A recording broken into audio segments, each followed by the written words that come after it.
Hi, everyone. Welcome. We are going to get started here just at the top of the hour.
All right, looks like it's 1 o'clock my time. So hey, good afternoon, everybody. Appreciate everybody joining on today with Wes and myself.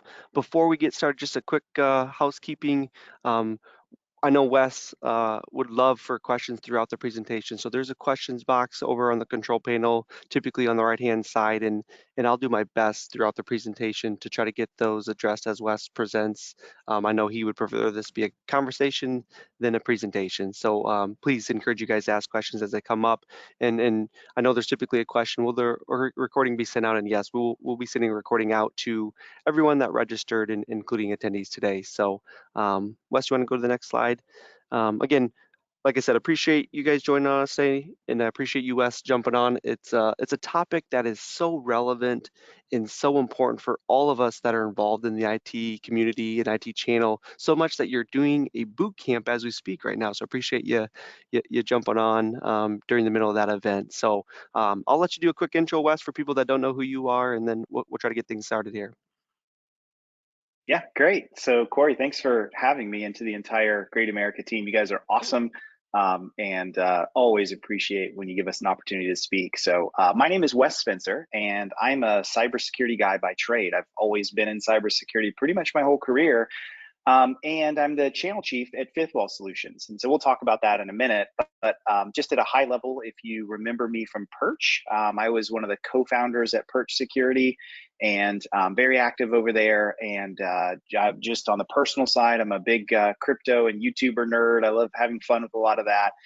Play a lot of Minecraft with the kids, which is a lot of fun. And yeah, as you mentioned, I'm in Chicago today doing a boot camp on cybersecurity insurance. So what a hot topic, and it's great to be here and talking about all that.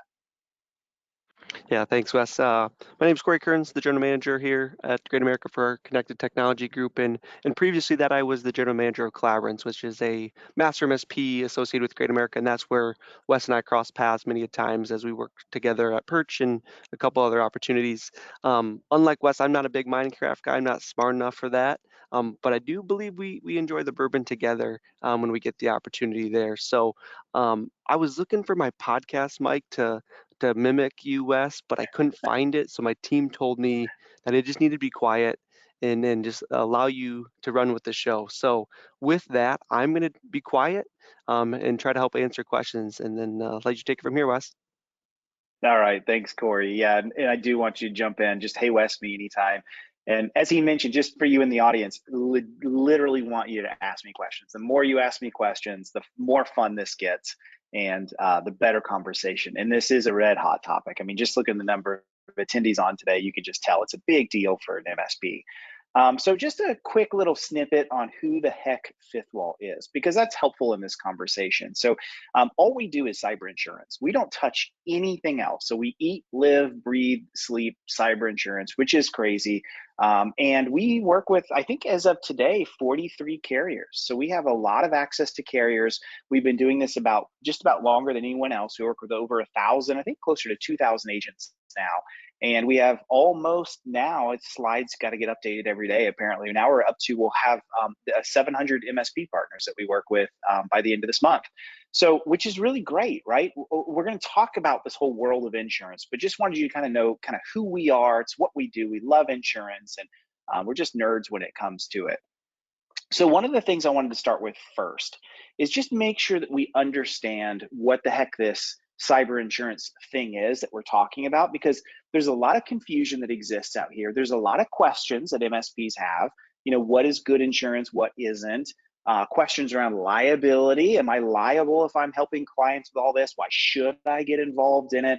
There's just so much around this. And so what I thought we would do first is just start with kind of the basics of what a good comprehensive cyber insurance policy looks like. Now, just so you know, at FifthWall, we're agnostic.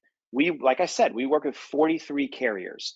So from our perspective, we know what good looks like, and there's a whole bunch of great carriers out there that offer great policies. So we don't really care. We're not here to pitch one or the other. We don't pick favorites. We don't play favorites. We play the best ones for the best client at the best time with the best price, right? No matter who that may be. But across the board, when you look at insurance, these are the things that it covers. A comprehensive cyber policy is going to cover a whole bunch of things. It's not just, do I pay the ransom, and is insurance going to pay the ransom, right? That's a huge part of it. But look, you can see the things in here like forensics and credit monitoring. There's some interesting ones in here you may not have thought of before, like income loss, the cost for data restoration, privacy regulations. That's a huge one. I mean, think about today's day and age. No matter what state in the US that you're listening in from, your state has privacy laws. They have requirements on who to report, when to report suspected incidents. If you have clients in multiple states, which many of you do, every state has their own differences there. And so this becomes a big issue in the middle of a breach. And so I just wanted to cover kind of what a high level, what this looks like. And by the way, for you as an MSP, this is your first take home. I used to be a professor, so I'm going to give you homework today. Just be ready for it. You'll thank me later. One of your homework is to make sure that you have tech E&O. So this is technical errors and omissions. And this is really important. You see, if I go back to the previous slide and then I pop back to the new one, you see how the only real difference there is the tech E&O. This is an additional coverage, and MSPs need this.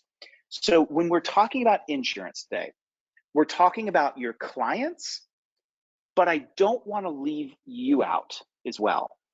Tech E&O covers you for things that happen on your end. Let me give you an example.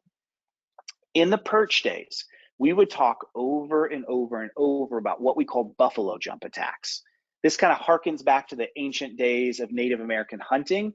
You know, when all you have is like a bone axe and an atlatl, it's kind of hard to like go kill a buffalo.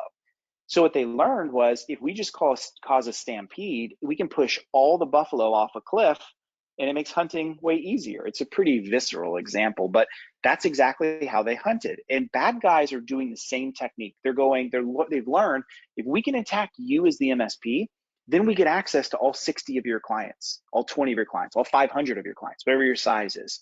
And so Tech E&O it covers you for the things that happen on your end that may cause damage and claim for your clients. So it could be those ransomware scenarios, but it could be other things as well.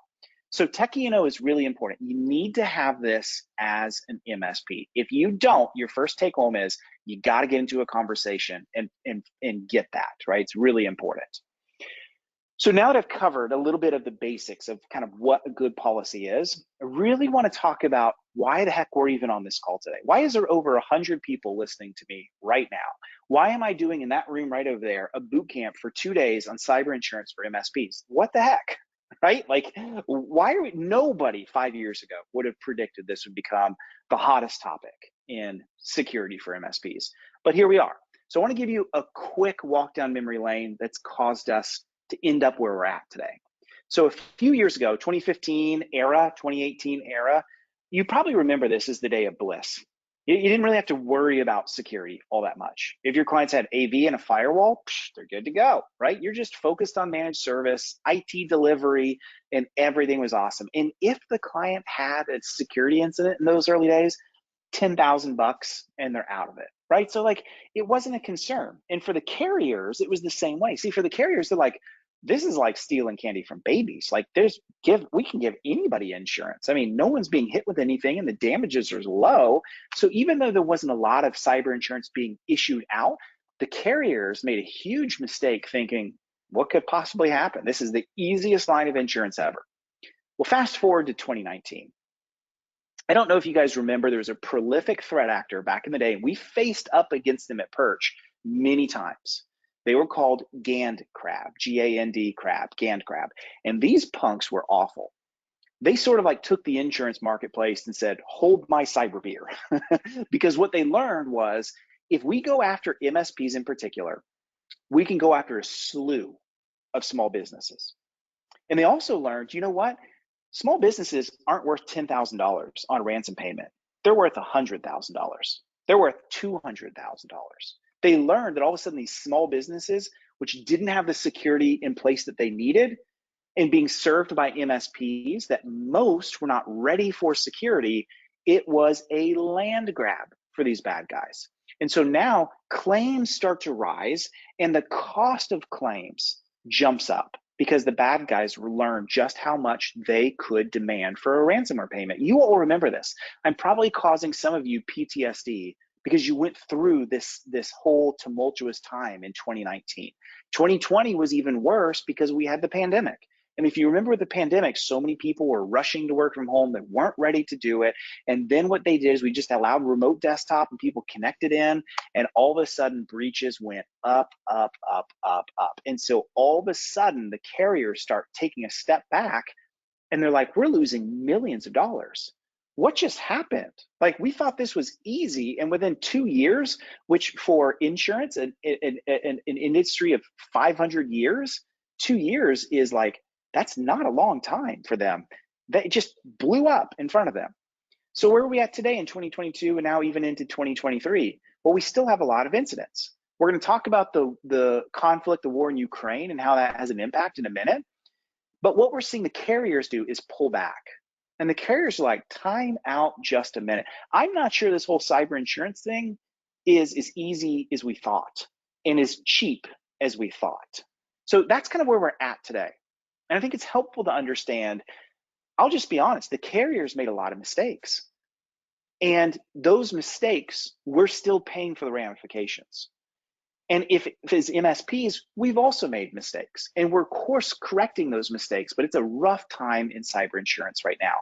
So here's where we're at now. It used to be, well, not now, it used to be just like Oprah, right? I always joke about this when I speak at conferences and I'm like, it's like Oprah up here. You get cyber insurance, you get cyber insurance, you get it. In those days of 2015, 16, 17, 18, basically to get cyber insurance, you needed a name, you needed a business name, you need to tell me how much revenue that you make as a company, and you need to fog a mirror.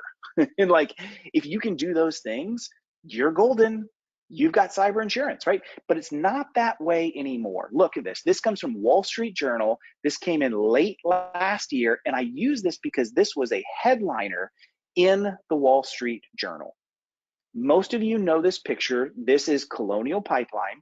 And many of you remember what happened with Colonial Pipeline. They basically had an old VPN server that was running. The accounting team decommissioned it in the sense of it was no longer valid, but the IT team did not actually pull it offline. A bad guy gets access to the VPN server, logs in with compromised credentials, and gets full access to Colonial Pipeline. And then guess what happened? They ran ransomware everywhere and shut the pipeline down.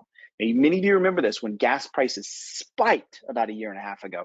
That was all from this attack. And so now you have Wall Street Journal, right? A headline news agency that all business executives are aware of and probably read. And they're looking at this like cyber insurers raise rates and surge of costly attacks. So they're now aware of what's going on here, of this surge in cost.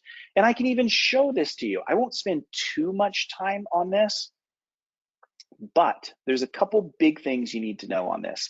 The very far left graph, you know, if you see the blue one that's going up like a hockey stick, this is the cost of insurance. This is what's called renewal premium rates. And so you can see what's actually interesting. These are actually quarter over quarter. So this is all tracked by Fitch ratings. Fitch does all the tracking for data. By the way, April is going to be the new release for the new data. So I'm really excited to see that here in a month or so, maybe a couple months.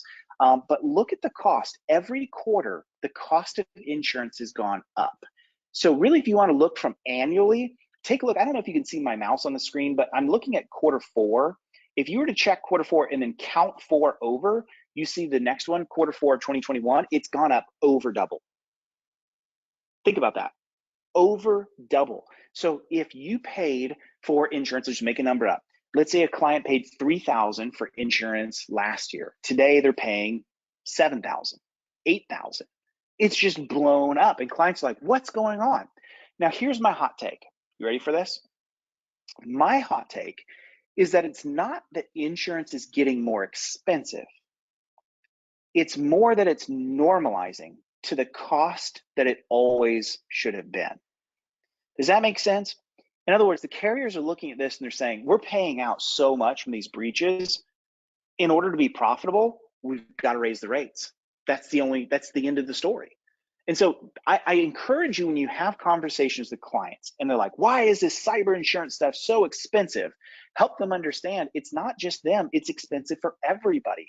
And the rates are just normalizing to the rates they always should have been.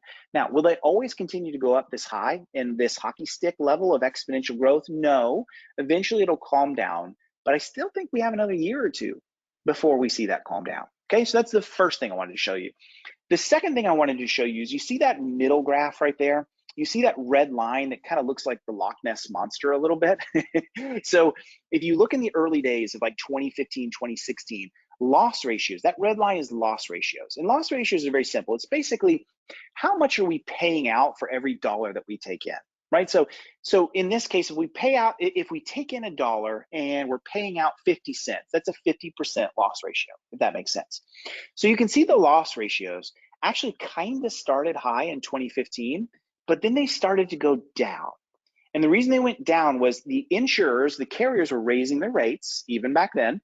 That caused the loss ratios to come down. And I think they thought they had it solved. They're like 2018 era. They're like, we got this. We pulled loss ratios down 10%. We're now at not a great loss ratio of 40%. Like ideally we want to be at 15%, but we've done a good job.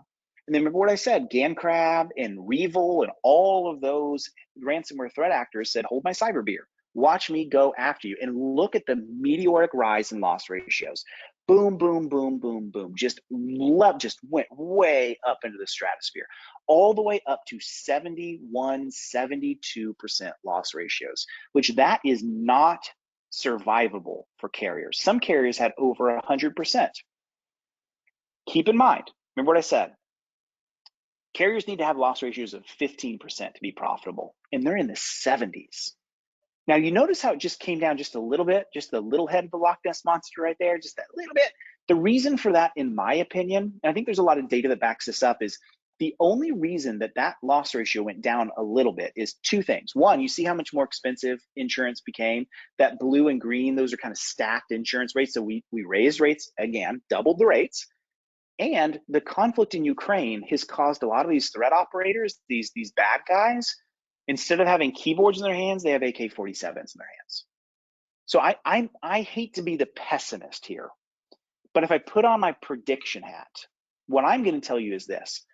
I think in the next year, 2 years, when that conflict in Ukraine is solved, and we all hope and pray soon, I think we're going to see ransomware go back up.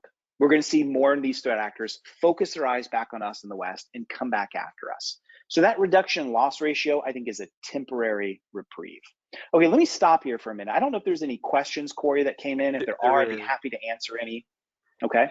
And you kind of addressed it a little bit, but one that came in was the question around the 15% loss rate from a carrier needing to make money. from your perspective, it's kind of a loaded question. Do you ever think that they'll get that in the cyber world, just given how fast the evolutions of threats change? Do you think 15% is sustainable, essentially, is the question? Well, here's what's interesting. Across the board, we've never hit it, right? It's never been done. So we're going to have to make a decision here. We're either going to have to do a much better job in security and pull these losses down, which means reduce the number of hacks that are happening, whether they're business email compromise or ransomware. Those are the top two, as we know. We're either going to have to reduce the occurrence of those, which pulls the loss ratio down, or we're going to have to continue to pay more and more and more and more and more. So there's only two ways to lower the loss ratio: lower the volume of attacks or raise the cost of insurance. Right now we're doing both at the same time. So could we get to 15%? Yes. But that's probably going to require a different world of more mandated controls, which we're going to get to in this webinar. And the end of price hikes on insurance we're not there yet. It's still going to keep going up.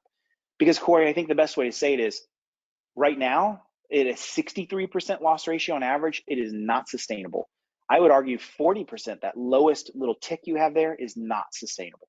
So we've got to do two things at once. We've got to reduce the volume of breaches, and we still have to raise the rates until we get to an even number. And I know what you're thinking. I'm just reading your minds here. You're like, well, Wes, if we're going to continue raising rates, then no one's going to want this stuff anymore. Well, that's probably not true. And the reason it's not true is so many industries are now being required to carry cyber insurance. Let me just name one: Toyota. I talk to so many Toyota dealers all the time. They're required to have $5 million in coverage. Toyota mandates it. So they can't get out of it. No matter what, they're going to have to pay for it. And many industries are this way. So Corey, there's the answer to the question is, I don't know that we'll ever get to 15%, but I'd love to see us get into the 20s. And there's only two ways to do it. Cost is going up, and we got to get the volume going down. And I'm actually confident that we can pull the volume down, because when we look at the claims, here's the wild thing. So many of the cyber claims are not like 0 days from China that no one's ever seen before. They're not the Kaseya attacks or the ConnectWise attacks of yesteryear. Their MFA was still not enabled.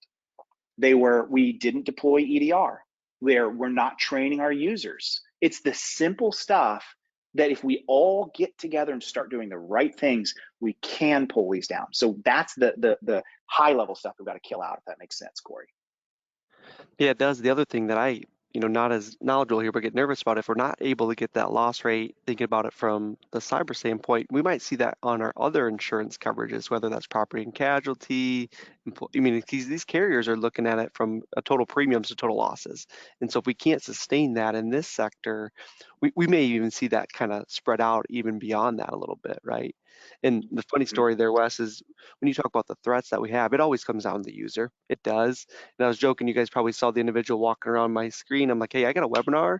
You're going to need to get out of my background. I said, because it's really relatable that I got user error on a webinar, right? On cybersecurity, that is always user error, right? So I said, don't make me a statement out of you. Please get out of my background, because it's a user error problem, just like it is in cybersecurity. Yep. Yep. Yes, indeed. Okay, so Corey, let's talk about some of the new things that are happening. Some of you may have seen this, some of you may not have. I'm going to pick on Travelers, but it's just they happen to be in the news. It could have easily been any other carrier. All right, so one of the things that we're starting to see the carriers do is draw a line in the sand. They're getting really tired of paying out claims, as you would expect. Remember, carriers are in this for profit, just like you are, right? So they're not in the business of paying out if they can avoid it. Now, in this scenario, this is an interesting one, because Travelers is suing one of their insureds, one of their clients. And the reason they're suing them is because this client had a claim, and in the aftermath of the attack, they learned that MFA, multi-factor authentication, was not deployed for the company. But they claimed that it was. So in the questionnaire, these big, long 10-page things that you get, and your clients are like, hey, fill out this questionnaire for me. The client said that they had MFA in place. Well, they didn't. And so in this case, Travelers is saying enough is enough. Why should we pay for your claim when you misrepresented, AKA you lied? When you said you had a best practice control that we require, you said it was in place and it wasn't. Why should we pay for that? And I think that's a fair question. I actually take Travelers' side on this one. They shouldn't have paid for it. So what's the lesson in this? The lesson is we are now seeing carriers start to come back and say enough is enough. You can't say that you have something in place when you don't. Now that brings up a lot of questions, and some of them we're going to get to through this webinar. Questions like, well, what happens if the question's vague? You know, they say, do you have MFA everywhere? And I'm like, well, yes, everywhere it's possible, but there's some places it's not possible, right? So we'll get to some of those things. But the big thing I want you to know here is just that when it comes to the carriers, they are starting to put lines in the sand, and you need to tell your clients, be truthful when you're filling these things out. Tell them to make sure that they're accurate. And if they're not doing something, to say they're not doing something. It's a big deal because the carriers are taking this seriously. Here's another one. And this one is also Travelers. So again, it could have been anyone else, right? I'm not picking on Travelers here. They're not really doing anything wrong. So in this story, this is a PC store. I don't think it's an MSP, but it's got to be a chain of PC stores because fairly large. And what happened was they had a business email compromise, you know, where a bad guy gets access to their email and they're able to commit wire fraud. And the wire fraud damages in this case were $600,000. Now, the insured, the company, SJ Computers, was like, no big deal. We got $1 million cyber policy, comprehensive. You know, the thing I showed you at the beginning of the slide deck. So like, we're good. So they make their claim, and Travelers comes back and says, yep, we've accepted the claim. Here's your $100,000. And the client came back and they said, no, we had a $600,000 claim, and we have $1 million policy. So we're still missing $500K here. And Travelers came back and said, no, I don't know what you're talking about. You have this thing called a sublimit on your policy for $100,000 for social engineering damages. You had a social engineering damage claim. So SJ Computers took Travelers to a lawsuit over this in the local court. And they said, you still owe us $500K because we have $1 million policy. And this total damage was $600 and you only paid us $100.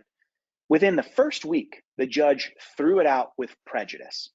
The judge said, this is cut and dry. This is nothing sneaky. There's nothing underhanded that happens here. It was clearly disclosed that your policy had a sublimit of $100,000 for social engineering, and that's what happened.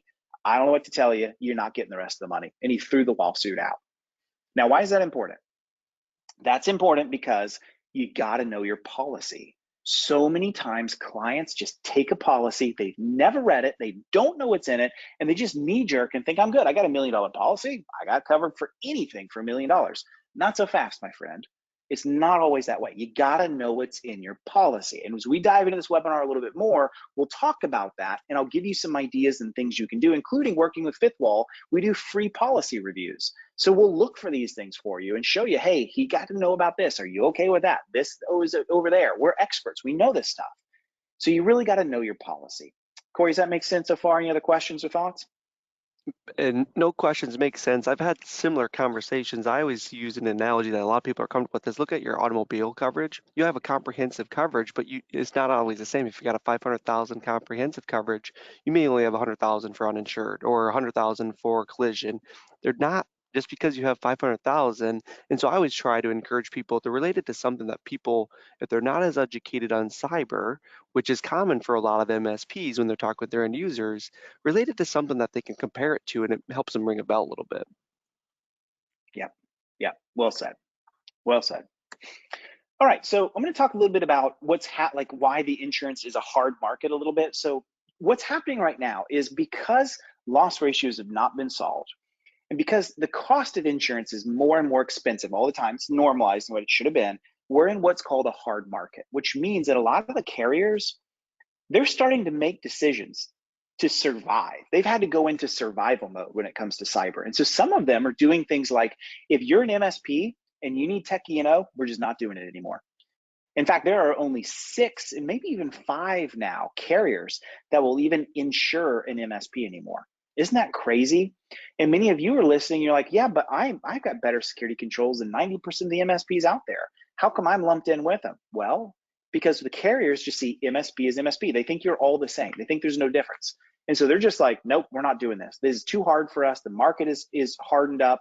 we're just not getting into this. And those that are still in it, they're like, yes, but this is going to be really expensive because the risk is really high for us.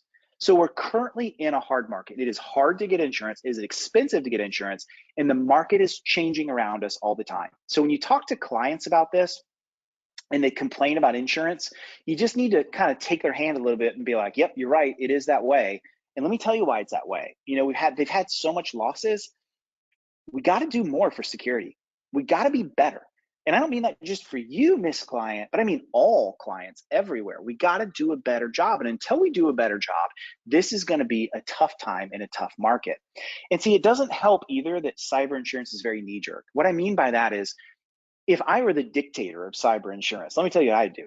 I would say, all right, if you want to be eligible for cyber insurance, you're going to have to certify with us, not just once a year, but I want a full audit of where you're at in your controls. And I want to see you follow a framework like NIST CSF or CIS controls, you know, and I want to, you know, that's what I would do. I would say, I'm just going to force you to have a comprehensive security program, not the carriers. See, the carriers are not, let me pick on them for a moment. They're not very technically savvy. And so here's what they do.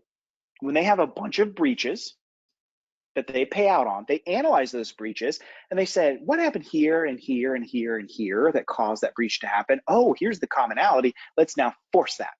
So they are very action reaction. What we pay out on is what we're going to force changes on. They are just very, very knee jerk. They don't get predictive. They don't approach security holistically. And that's what's causing this problem right now of, so often I'll talk to a client and they'll be like, why did my carrier deny me? Last year they accepted me. We changed nothing and we had no claims. And this year they denied me. And so I take a look at their application. I'm like, well, you don't have EDR. You've never done vulnerability scanning in your network. You don't have managed backups, you know, whatever it may be. I'm not surprised that they denied you. I'm just shocked they allowed you last year and accepted your application last year. That's the real shock. So insurance is knee jerk right now. And it's going to be that way for a little bit longer. So what does that mean? If you guys have followed me at all, and if you don't, just Google me, Wes Spencer on LinkedIn. I talk a lot about assume breach mentality. It's this idea of at some point a breach is going to happen. It's not a question of if it's going to happen. It's a question of when it's going to happen. If you're not talking to your clients like that right now, you're doing them a disservice. Your clients need to know that even though you're putting good security controls in place to protect them, you're doing the right things, a breach can still happen. It can happen to anybody. It can happen to me. It can happen to you. It can happen to Bank of America. It can happen to anybody. So because of that, that should force us to think through, if a breach could happen to anybody, then what are we doing about it? What are we doing not just to stop the breach, but what are we doing when the breach occurs? This is what assume breach mentality does, is it teaches us to say, so if a breach were to happen, what would we do about it? How would we recover? What things do we need in place to be able to recover? And that's why insurance plays a big role in this. A lot of this comes back to cyber resilience. Cyber resilience is this mindset that clients have got to understand of, look, at some point, something bad is going to happen, whether it's ransomware, whether it's business email compromise, whether it's even something that's sort of like cyber related, like a big lightning strike, and it just destroys and fries a bunch of your circuitry, whatever it may be, right? How are you going to make it through that? You might not be as efficient as you've been in the past, but cyber resilience teaches the client we're going to get through that situation. We might not be as effective, but we're going to get through it and we're going to restore ourselves back to continuous good order. And so cyber resilience is important. You gotta teach this to your clients. You gotta sit down with them. And we've been doing this at the boot camp this week of outlining what are the ways your clients make money. What are those key critical systems? If they were to be hacked and taken offline with ransomware, if they were to be, turned off through a power outage, whatever it may be, how would you operate? What's your alternative means?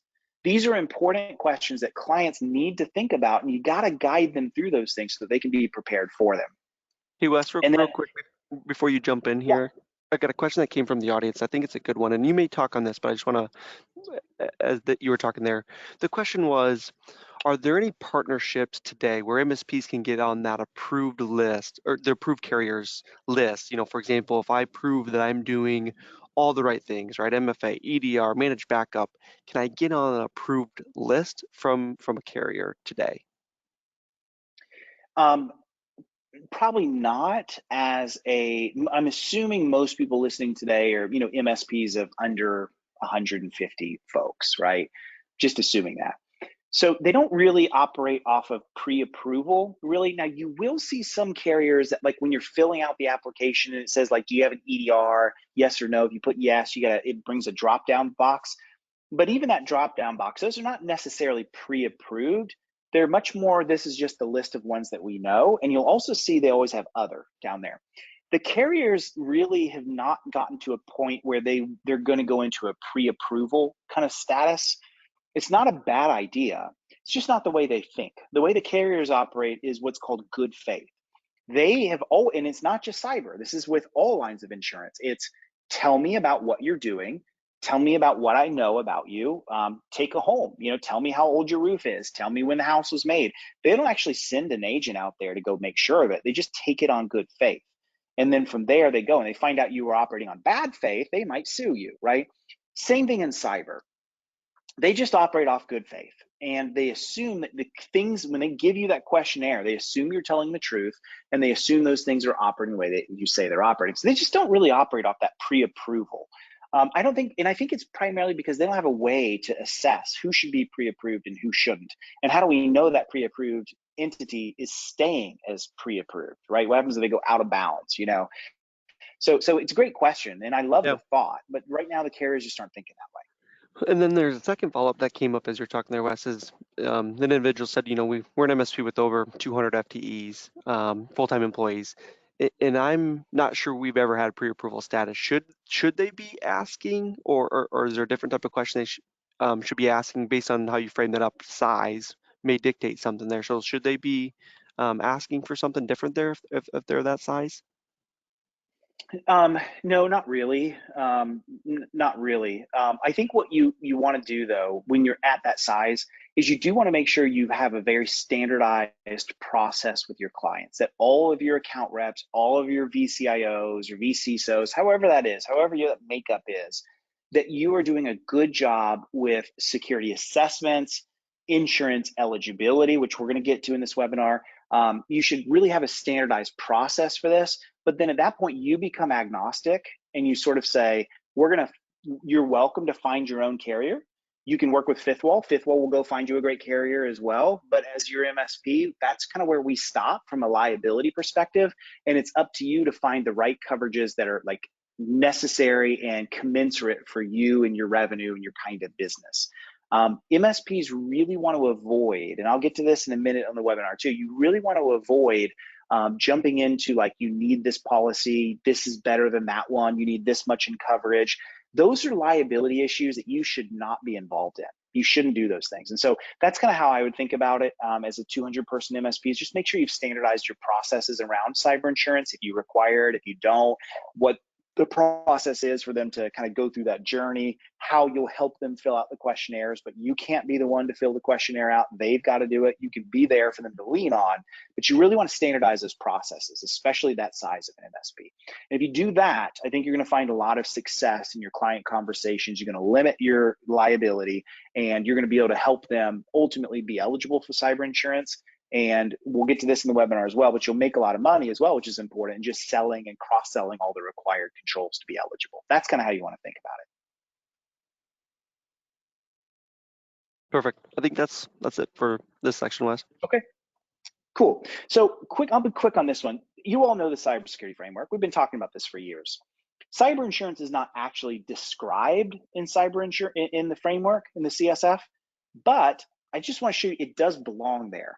It primarily it belongs in response and recover. So remember we talked about cyber resilience. How do you stay effective in the midst of adverse cyber conditions?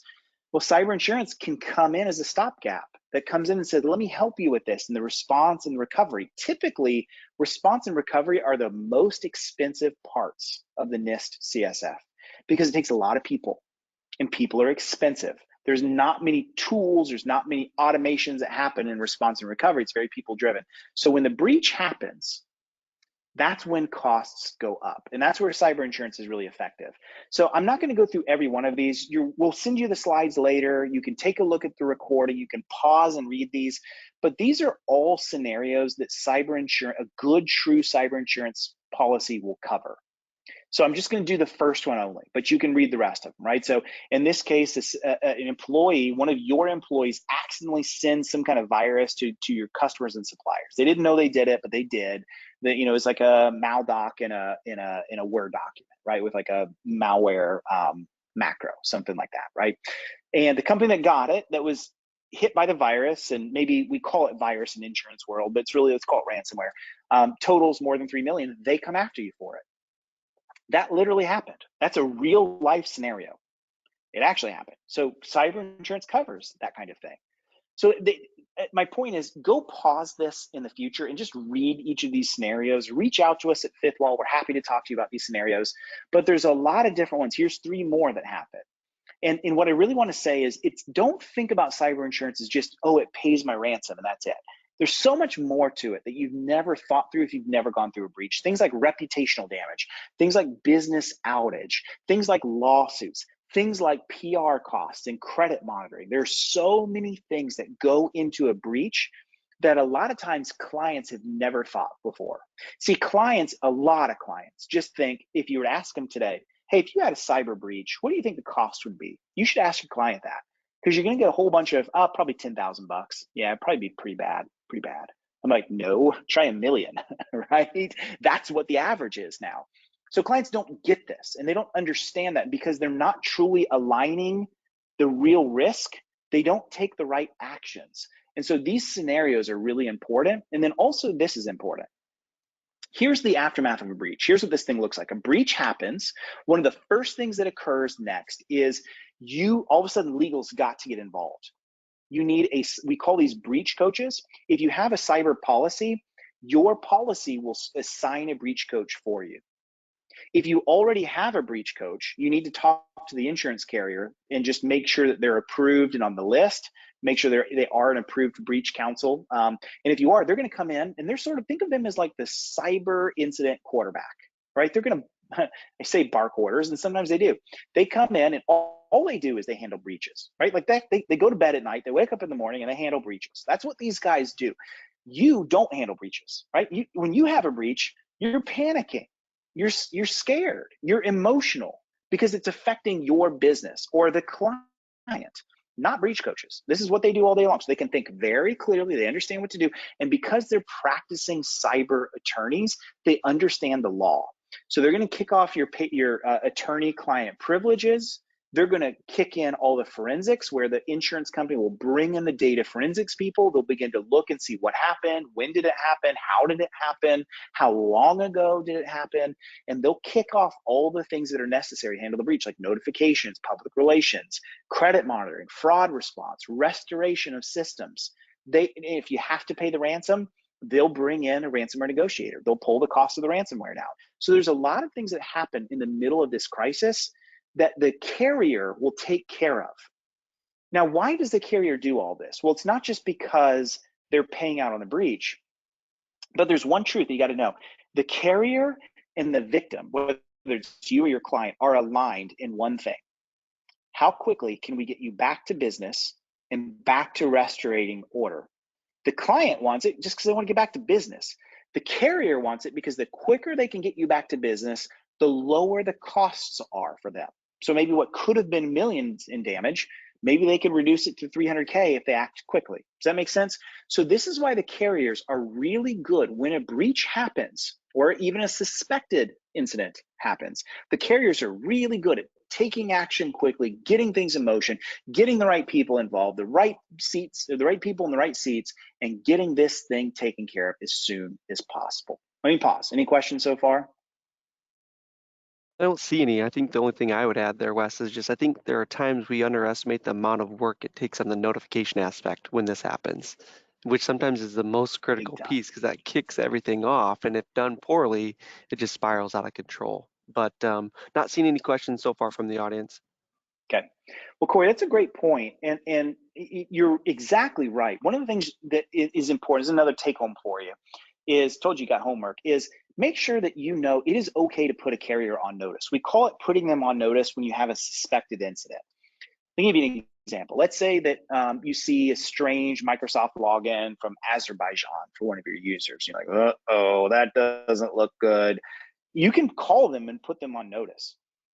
It's not like auto, like people are like, well, I'm afraid to call my carrier on like a fender bender because then it might change my rates and all that kind of stuff. No, cyber is way different than this. On cyber, they know that you putting them on notice can be the difference between a big claim and maybe no claim.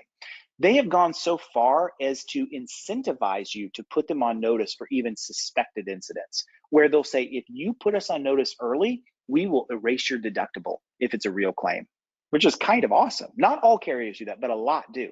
The reason behind that is they're thinking, we know the mantra of people not wanting to report something to insurance unless they know they have to, but cyber is the one that's different.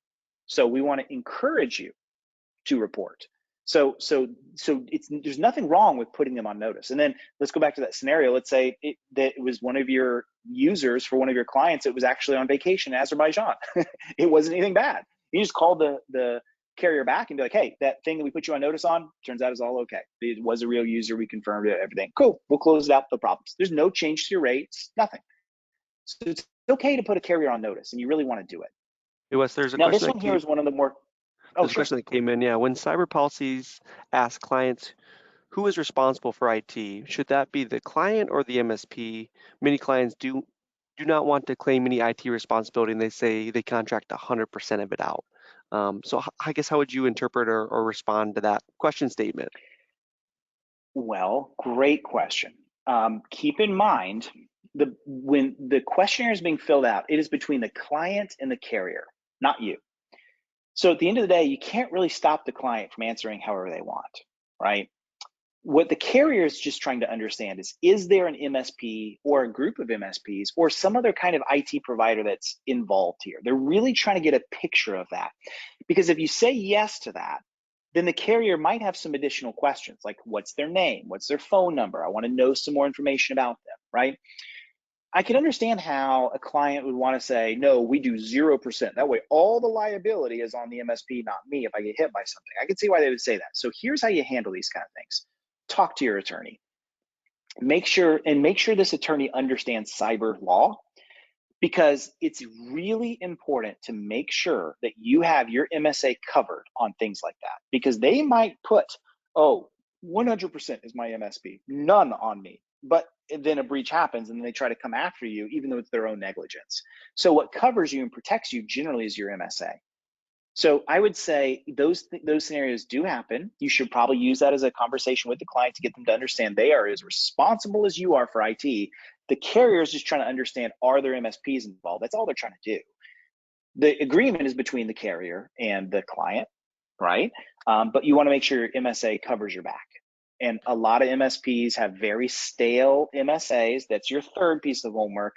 Go today and take a look at your MSA and make sure that it stands up in today's hot water legal environments. You really got to do it. Another question that I know you get asked every time, which is a really good one. How should an MSP respond when asked to fill out the questionnaire? If we provide the answers, are we liable? So this we're going to find out. I would not fill them out. I understand clients who are like, yo, I got this 10-page thing. It's full of nerd language. You're my IT nerd. Go fill it out. I get how they think that. What I think you should not do is fill it out and then return it back to them and say, just sign. I think you could probably make an argument in, I'm not a lawyer, right?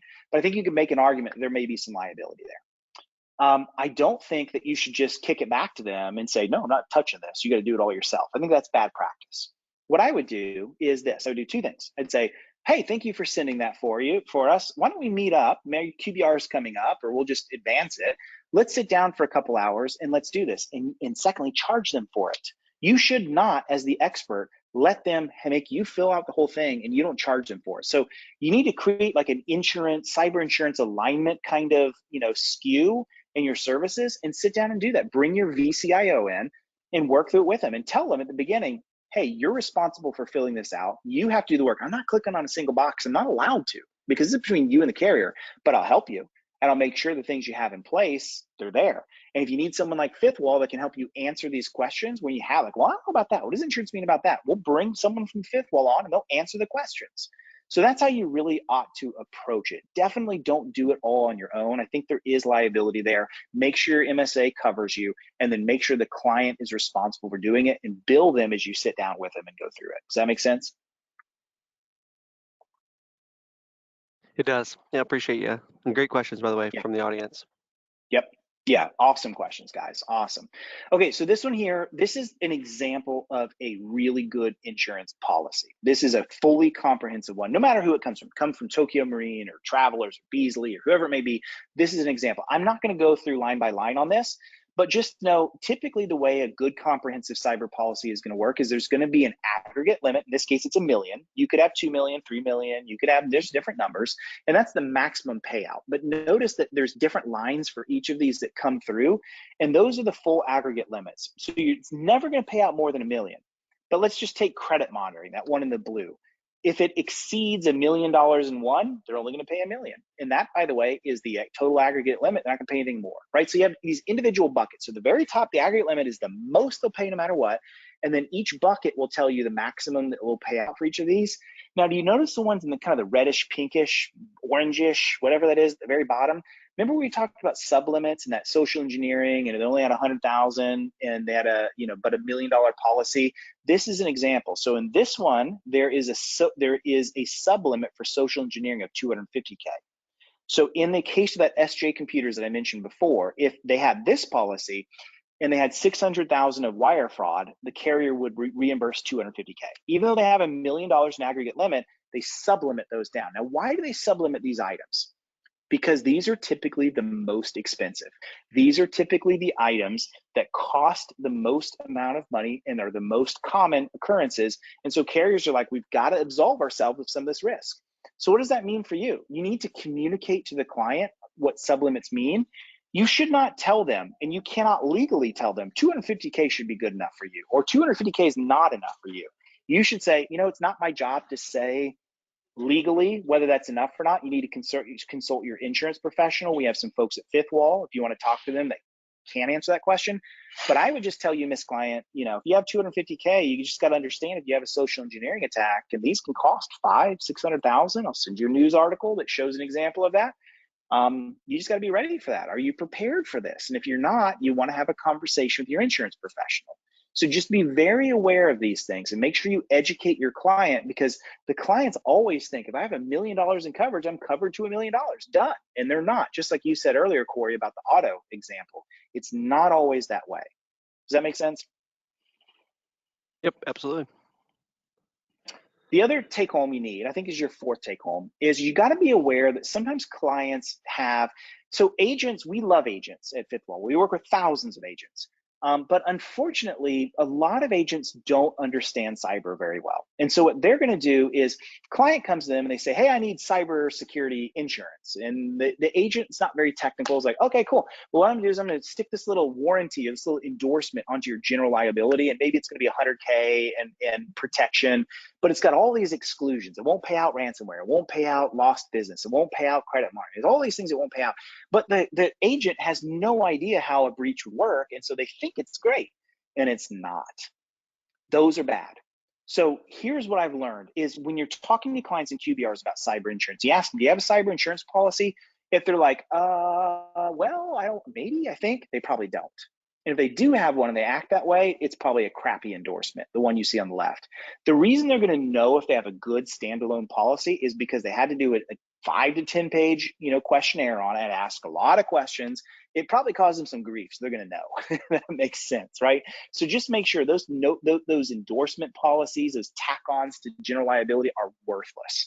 They do not pay claims, and they're not going to get you anywhere. So just wanted to throw that out there, just so you're aware. All right, time for probably the most important slide. If you've been like working and answering emails and listening, pause what you're doing and come back to the screen, because this is important. So at FifthWall, because we work with 43 carriers, I don't know if I mentioned that or not, we have pretty much global access to the marketplace. We work, you name the carrier, we work with them. Because of that advantage, we've been able to look at all the minimum requirements that all the carriers have. We've distilled all of those questionnaires into basically 5 requirements that you have to be eligible today. Now, these are not necessarily the 5 most important, but they're the 5 that insurance require. Okay, so MFA, segregated backups, and what they also talk about is immutable backups, right? So when you make a backup, nobody should be able to edit them. Nobody should be able to delete them. So that's a big deal. EDR, and these days they kind of combine EDR and next generation antivirus together, you know, like a Sentinel-1, a Huntress, a Sophos Intercept X, you know, those kinds of platforms. They want to see that in place. And side note for you, they're now starting to require 24/7 managed. So they don't want to just see you have an EDR. They want to see that it's managed around the clock, that there's always eyes on glass. Number 4, patching and vulnerability management.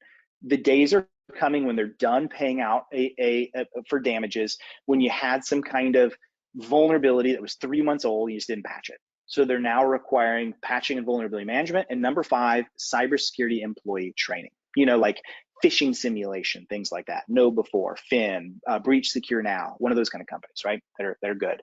Okay, so what does this mean? I hope you hear what I'm saying. What I'm saying is you have great opportunity here. You have the ability now to have big bad insurance come in, and just like this little kid in this meme, you're not tall enough to ride, Miss Client, but we can get you there. We can get it. You're going to have to put these things in place. Here's your remediation plan. Here's the costs.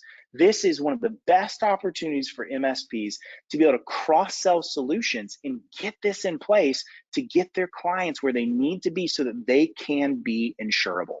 So you should look at this and say, man, I can make some money off insurance because they're going to require new minimum mandates. And I do this at conferences all the time. I'm like, how many of you have solutions for all 5 of these? And every hand in the room goes up, hundreds of hands. And then I say, how many of you have 100% of your clients using 100% of these solutions? To date, nobody has raised their hand. And that's okay. I'm not hating. I'm just saying that's the way it is. And so now insurance gets to come in and be that really helpful kind of boogeyman that comes in. That's why we named this whole talk the carrot and the stick, right? Insurance is both the carrot and the stick to get them to move forward with these things. Corey, any thoughts? There's one question, and I just want to make sure, Wes, reminding you, because I know we're just working for that up. We've got about 5 minutes left, right? So just make sure you're mindful of that. There was a question, I know the answer, but I'm going to ask it for the broader audience. Does the MSP receive any compensation for referring FifthWall? Yeah, great. It's probably the most commonly asked question. So it's illegal for me to pay you on insurance if you're not an agent. It is super illegal. You would get in trouble with it. You get in a lot of trouble with it. So here's how you got to think about this is if you're an agent or your MSP gets an insurance agency license, then yes, I can pay you. I can legally pay you commissions. 99% of MSPs don't want to do that, right? Some do, but most don't. They're like, I don't want to get in this insurance page. No way. But the way you make money is much more important than this. Is we're going to be able to jump into these conversations with you, and we're going to be the bad guy, and we're going to come in. See these 5 solutions that are here. We're going to be able to help you have all of them, right? So you're going to make a lot of money in this. The way you make it is primarily by us helping you inform and enforce the minimum standards. But if you do want to make commissions, then yeah, you just have to be a licensed agent for it to be legal. If that makes sense. So great questions. All right, so just a couple other things I wanted to mention. I talked about this a little bit. If you're not a licensed agent, it is illegal for you to say things like, oh, you need $1 million in coverage or $2 million in coverage. Don't say those things. You should just say, you know, most companies your size and your industry, probably most of them might want $1 million. It's okay to say it like that. The reason why is, let's say you have damages, and let's say those damages total 1.5 million, 2 million, whatever the number is. There's a good chance the client comes after you saying, you told me as the security expert $1 million was good, and I had damages of 1.5 million. I'm coming after you for the rest. Don't do that stuff, right?